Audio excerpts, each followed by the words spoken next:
যে অন্তর্বর্তীকালীন সরকার আমরা দেখছি এই মুহূর্তে, সেটাকে আমি কোনো বিবেচনাতে বিপ্লবী সরকার বলবো না।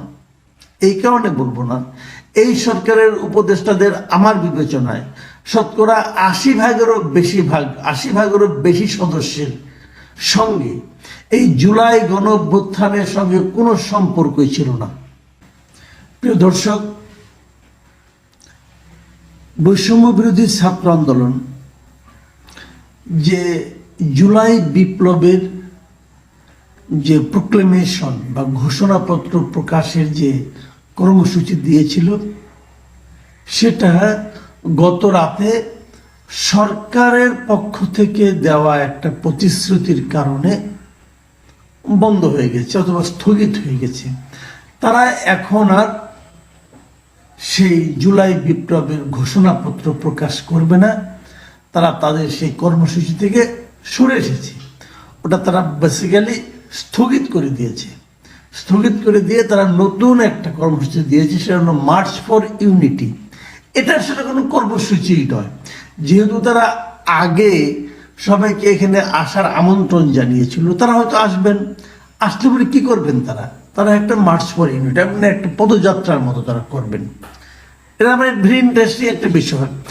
এদের সমস্ত কর্মসূচি আমি প্রায়ই দেখি, এরা বাংলার চেয়ে ইংরেজিতে কর্মসূচিগুলোর নামকরণ করতে পছন্দ করে। এটা কেন করে আমি জানি না, হয়তো অতিরিক্ত জ্ঞানের কারণে হতে পারে, আই এম নট শিওর। কিন্তু এখনও কিন্তু এটা মানবেন আপনি, এরা নিজেদেরকে জেন জি বলুক আর যাই বলুক, দেশটা তো বাংলাদেশ। তারা এখন মার্চ ফর ইউনিটি করবে।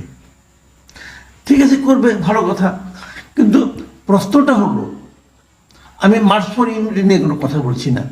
তাদের যে সেই প্রোক্লেমেশন অফ রেভলিউশন এটা ছিল, জুলাই বিপ্লবের ঘোষণাপত্র, সেটা নিয়ে একটু কথা না বলতে চাই আমি। সরকারের পক্ষ থেকে কি বলা হয়েছে? প্রধান উপদেষ্টার যিনি প্রেস সচিব, তিনি গত রাতে বলেছেন যে অন্তর্বর্তীকালীন সরকারের পক্ষ থেকে জাতীয় ঐকমত্যের ভিত্তিতে জুলাই গণ অভ্যুত্থানের একটি ঘোষণাপত্র তৈরির উদ্যোগ গ্রহণ করা হয়েছে। তারা জুলাই গণ অভ্যুত্থানের ঘোষণাপত্রের একটা উদ্যোগ নিয়েছেন, সবার সঙ্গে মিলে, মানে জাতীয় ঐকমত্যের ভিত্তিতে তারা একটা ঘোষণাপত্র প্রকাশ করবেন। এই কথার প্রতিশ্রুতিতে, এই প্রতিশ্রুতির উপর ভিত্তি করে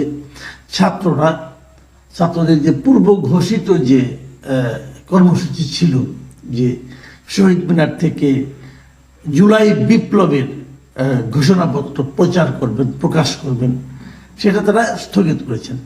এখন প্রশ্ন হলো, দেখুন একটা জিনিস, ছাত্ররা প্রকাশ করতে চেয়েছিল জুলাই বিপ্লবের ঘোষণাপত্র, যাকে ইংরেজিতে তারাই বলেছিল যে প্রোক্লেমেশন অফ রেভলিউশন। খেয়াল করবেন, সরকার ঘোষণা করতে চাচ্ছে জুলাই গণ অভ্যুত্থানের ঘোষণাপত্র। তার মানে বেসিক একটা পার্থক্য হলো, ছাত্ররা যেটাকে বিপ্লব বলছিল, সরকার সেটাকে গণ অভ্যুত্থান বলছে। গণ অভ্যুত্থান এবং বিপ্লব দুটা কি সমার্থক, একই অর্থ বহন করে? না, দুটোর মধ্যে যোজন যোজন দূরত্ব আছে, দুটো এক জিনিস নয়। এবং সরকারের পক্ষে এটাকে জুলাই বিপ্লব বলা সম্ভব নয়। এই কারণে, বিপ্লব হতে হলে সেখানে একটা বিপ্লবী পার্টি লাগে। বিপ্লবী হতে হলে, বিপ্লব বলতে গেলে বিপ্লবের পর যে সরকারটা হয় সেটা হওয়া উচিত বিপ্লবী সরকার। যে অন্তর্বর্তীকালীন সরকার আমরা দেখছি এই মুহূর্তে, সেটাকে আমি কোনো বিবেচনাতে বিপ্লবী সরকার বলবো না। এই কারণে বলবো না, এই সরকারের উপদেষ্টাদের আমার বিবেচনায় শতকরা ৮০ ভাগেরও বেশি সদস্যের সঙ্গে এই জুলাই গণ অভ্যুত্থানের সঙ্গে কোনো সম্পর্কই ছিল না। তারা হঠাৎ করে ডক্টর ইউনূসের পছন্দের কারণে তারা এসে এখানে উপদেষ্টা হয়েছেন। কাজে এটাকে আমি বিপ্লবী সরকার বলতে রাজি না, ওনারাও বলবেন না। এবং যেহেতু ওনারা বলবেন না, বলতে পারবেন না, সেহেতু তারা বিপ্লব থেকে সরে এসে এটাকে নামকরণ করেছে জুলাই গণ অভ্যুত্থান। ওকে, এটুকু নিয়ে আমার কোনো আপত্তি নেই, ছাত্ররা মেনে নিয়েছে, এটাতেও আমার কোনো আপত্তি নাই। ছাত্র এখন বিপ্লব থেকে গণ অভ্যুত্থানে চলে এসেছে, হতেই পারে। কিন্তু প্রশ্ন যেটা আমার হলো সেটা হলো যে কেন তারা এই সরকারের পক্ষ থেকে একটা প্রোক্লেমেশন প্রকাশ করতে যাচ্ছে? ওরা করে নাই, ছাত্ররা করে নাই, তারা বুঝে নাই, জানে নাই, অনেক কিছু হতে পারে। সরকার তাহলে কেন এতদিন করলো না? সরকার এখন কোন করতে যাচ্ছে? একদিন আগে, মাত্র একদিন আগে এই ভদ্রলোক, এই প্রেস সচিব শফিকুল আলম, তিনি ছাত্রদের এই উদ্যোগকে বলেছিলেন প্রাইভেট ইনিশিয়েটিভ, মানে একটা বেসরকারি উদ্যোগ। 24 ঘন্টা না যেতেই সে প্রাইভেট ইনিশিয়েটিভ কি করে গভর্নমেন্ট ডিউটিতে পরিণত হলো, এই জিনিসটা আমার কাছে ক্লিয়ার না। উনি তো বলেছিলেন প্রাইভেট ইনিশিয়েটিভ, সেটা হয়ে গেলে এখন গভর্নমেন্ট ডিউটি, এখন গভর্নমেন্ট নিজেই এটা করবে। ভালো কথা।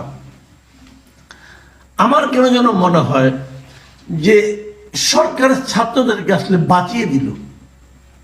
মানে ছাত্র যেটা করতে যাচ্ছিল ওটার ফল আমার বিবেচনায় ভালো কিছু হতো না।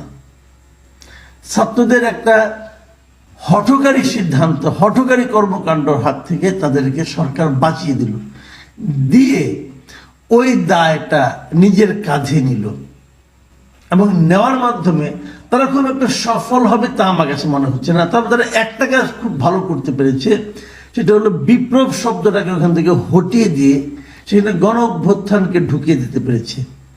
এটা একটা পজিটিভ কাজ তারা করেছে। কারণ বিপ্লব শব্দটা যারা ঢুকিয়েছিল ওখানে, তারা কি বিবেচনা করে ঢুকিয়েছিল আমি জানি না। এটা একটা বিষয় আছে। এখন সরকার যে কথাটা বলেছে যে সকলের সঙ্গে জাতীয় ঐকমত্য তৈরি করে তার মাধ্যমে তারা এটা ঘোষণা করবে, এটা কি আসলে সম্ভব হবে? হাইপোথেটিক্যালি আমার কাছে তা মনে হয় না। যদিও বা সম্ভব হয়, সেটা আসলে ছাত্রদের যে প্রত্যাশিত অথবা যে প্রস্তাবিত যে ডিক্লারেশন ছিল, প্রোক্লেমেশন ছিল, তার সঙ্গে কতটুকু মিলবে এটা নিয়ে আমার সন্দেহ আছে। অলরেডি ছাত্ররা যেটা করতে চেয়েছিল তার একটা কপি কিন্তু আমরা পেয়েছি, আমিও পেয়েছি, আমার কাছে এসেছে, অনেকেই পেয়েছেন, অনেকের হাতে হাতে আছে। লোকে কিন্তু দুটোকে এখন মিলিয়ে নেবে। যখন মেলাতে যাবে তখন যে পার্থক্যটা তৈরি হবে সেটা দেখে বোঝা যাবে যে ছাত্রদের আপোষের মাত্রাটা কত দূর। এই বিষয়টা কিন্তু ক্লিয়ার হয়ে যাবে। কারণ গভর্নমেন্টের পক্ষে কিন্তু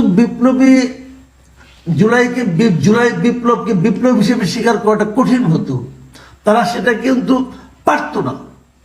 কারণ ওরকম একটা প্রোক্লেমেশন আসলে পরে তখন তো এই সরকারেরই কোনো বৈধতা থাকতো না। কারণ এই সরকার আসলে কি সরকার? দেখেন, কিছুদিন আগে আমাদের একজন উপদেষ্টা একটা অনুষ্ঠানে যে বলেছিল এই সরকার না সাংবিধানিক না বিপ্লবী, মানে এটা সাংবিধানিক সরকারও না বিপ্লবী সরকারও না বলেছিল। তাহলে এটা কি ভাই? তাহলে এটা কি? একটা কিছু তো হবে। মানে এটা কি শঙ্কর প্রজাতির কোন সরকার? শঙ্কর প্রজাতির তো সরকার হতে পারে না। আপনার কিন্তু কোনো না কোনো একটা হতে হবে। আপনি হয় বিপ্লবী হবেন না সাংবিধানিক হবেন। আপনি কিছু কিছু ক্ষেত্রে সাংবিধানিক, কিছু কিছু ক্ষেত্রে বিপ্লবী, কিছু কিছু ক্ষেত্রে নিজের ইচ্ছা অনুযায়ী চলছেন। তো একটা সরকার এভাবে চলতে পারে না। সরকারকে অবশ্যই ডিক্লেয়ার করতে হবে যে আপনারা আসলে কি, আপনারা আসলে, হ্যাঁ আপনারা যে আমি জনদাবির মুখে এসেছি, ওকে, তো জনদাবিটা কি সেটা ক্লিয়ার করেন। জনদাবিটা কি? কোন নিয়ম না মানা? যদি আপনি কোনো নিয়ম না মেনে একটা সরকার গঠন করেন, নিয়ম না মেনে একটা সরকার পরিচালনা করেন, তাহলে আপনি কিভাবে আশা করবেন যে আপনাদের বলে দেওয়ার নিয়ম সবাই মানবে? এটা তো হবে না। আপনাকে তো কোনো না কোনো একটা পথে যেতে হবে। আপনারা কিছু কিছু ক্ষেত্রে সংবিধান মানেন, কিছু কিছু ক্ষেত্রে সংবিধান মানেন না। যিনি মানেন না তাকেও কেউ কিছু বলেন না। আবার ছোটরা যদি না মানে তখন তাদের বিরুদ্ধে খড়গহস্ত হন। আপনারা সংবিধান মানেন না, কিন্তু সরকারি কর্মচারী আচরণ বিধি নিয়ে একজন ম্যাজিস্ট্রেটের বিরুদ্ধে অ্যাকশন নেন। আবার এই সরকারি কর্মচারী আচরণ বিধি যখন সচিব পর্যায়ের লোকেরা লঙ্ঘন করে তখন তাকে আবার প্রমোশন দেন। ভাই আপনারা করছেনটা কি? ক্লিয়ার করেন। আপনারা তো কোনো ক্লিয়ার করতে পারছেন না। এই যে ঝামেলাটা, এই ঝামেলাটা কিভাবে সরকার এড়াবে আমি জানি না। তবে আমি যেটা বলবো, এই যে ঘোষণাপত্র প্রকাশের দায়িত্বটা সরকার যে নিজের কাঁধের উপর নিয়ে নিলেন, এখন এটা নিয়ে সরকার একটু বেকায়দা পড়বেন এখন। কারণ তারা এই বিষয়ে কোনো জাতীয় ঐকমত্য তৈরি করতে পারবেন বলে আমি মনে করি না। কারণ এই জুলাই গণ অভ্যুত্থান বলেন আর বিপ্লব বলেন, এটাকে সমস্ত দেশের মানুষ একভাবে দেখে, এখন আর দেখে না। এখন নানাজন নানাভাবেই দেখে। আর সেইটা নিয়ে একটা জাতীয় ঐক্য তৈরির জন্য এমন একটা সরকার অগ্রসর হবে, যে সরকার ইতিমধ্যেই নিজেদের কর্মতৎপরতার মাধ্যমে, নিজেদের ব্যর্থতার মাধ্যমে জনগণের কাছে আর অতটা গ্রহণযোগ্য নয়, নেই, অতটা গ্রহণযোগ্য তারা নেই। আর তারা কিভাবে পলিটিক্যাল পার্টিগুলোকে একত্রিত করতে পারবে এটা নিয়ে আমার একটু দ্বিধা আছে। তারপরেও যদি তারা করতে পারে তাহলে ভালো, কিন্তু করতে পারলে এই ঘোষণাটাই যে খুব একটু জরুরি ছিল আমি কিন্তু তাও মনে করি না। কারণ ঘোষণা দিতে গেলেই কিন্তু আপনার সরকারের একটা ক্যারেক্টার থাকতে হবে। আপনি কিন্তু আপনার সরকারের একটা ক্যারেক্টার ডিফাইন করবেন, সেই ক্যারেক্টার অনুযায়ী আপনি চলতে পারবেন? পারবেন না তো, পারছেন না তো, এখনই তো পারছেন না। তাহলে সমাধান কিভাবে হবে আমি জানি না। আমি বারবার বলে এসেছি এটা একটা দুর্বল সরকার।